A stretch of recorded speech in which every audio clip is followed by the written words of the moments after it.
Bom, ainda em relação às tecnologias, nós temos aqui o SOAP, né? SOAP Simple Object Access Protocol. É um protocolo projetado para invocar aplicações remotas através de RPC, que são chamadas remotas de procedimento, ou troca de mensagens, em um ambiente independente de plataforma e em linguagem de programação. É um padrão normalmente aceito para utilizar-se como web services. Assim, pretende-se garantir a interoperabilidade e intercomunicação entre diferentes sistemas, através da utilização de uma linguagem, XML, e um mecanismo de transporte, que é o HTTP. Tá, então você vai construir o seu web service em Java, em Delphi, em .NET, não importa. A linguagem cliente não precisa saber em que linguagem o teu web service foi construído. Ela vai envelopar uma mensagem através do SOAP, como nós vamos ver, e vai utilizar aí o XML para trocar as mensagens. Tá? É simples assim, ok? Não importa qual é a arquitetura que você está usando, qual é o sistema operacional do seu servidor, o sistema operacional do seu cliente, qual foi a linguagem que você fez o web service e qual é a linguagem que você está fazendo a aplicação no lado do cliente. Seguindo as especificações, você troca as mensagens via XML e tudo vai funcionar com perfeição. Bom, vamos então às características. O SOAP foi definido pelo consórcio W3C. Ele é um protocolo baseado em XML para a troca de informações em um ambiente distribuído. Padrão de utilização com web services. O SOAP é o padrão. Normalmente ele utiliza HTTP como protocolo de transporte.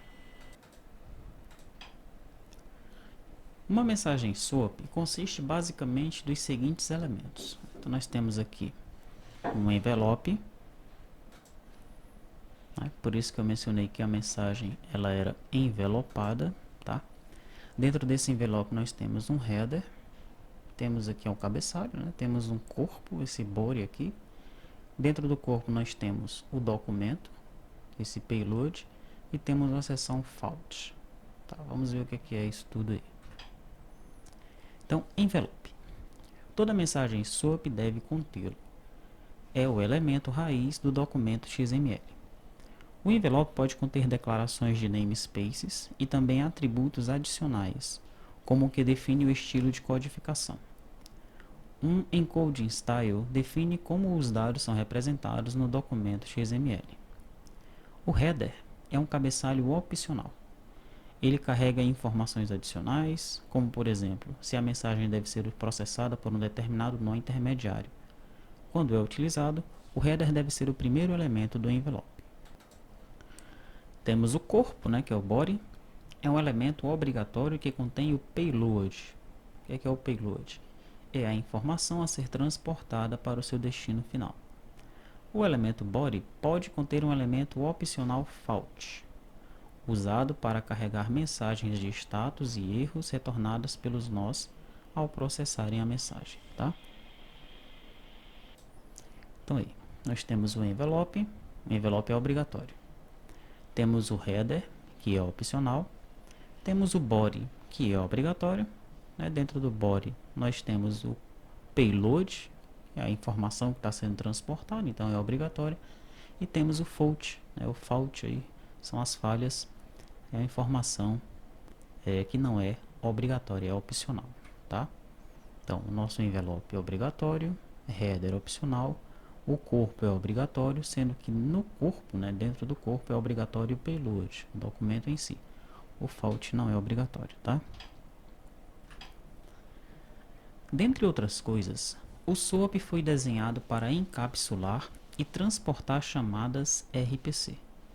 E para isso utiliza-se dos recursos e da flexibilidade do XML sob HTTP, o XML transportado pelo HTTP. Os RPC são chamadas locais a métodos de objetos ou serviços remotos. Tá? Então, RPC você chama na aplicação cliente um método que está lá na aplicação no servidor, um método remoto. Tá? Você tem a descrição do método na aplicação cliente, mas a implementação do método está lá na aplicação do servidor. Assim, pode-se acessar os serviços de um objeto localizado em um outro ponto da rede através de uma chamada local a este objeto. Cada chamada ou requisição exige uma resposta.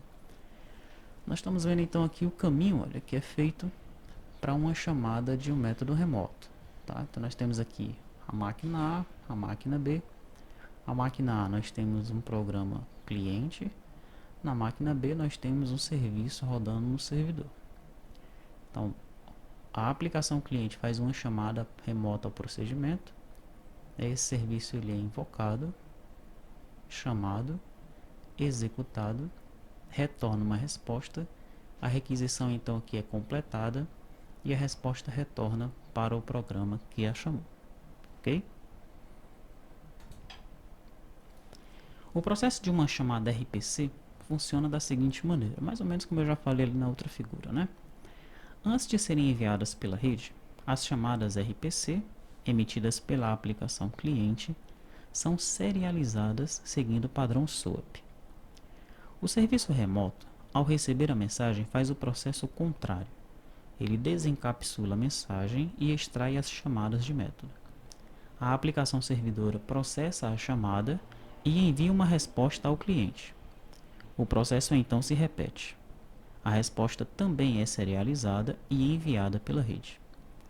Na máquina cliente, a resposta é desencapsulada e repassada para a aplicação cliente. A especificação SOAP define as seguintes informações como necessárias em toda chamada RPC.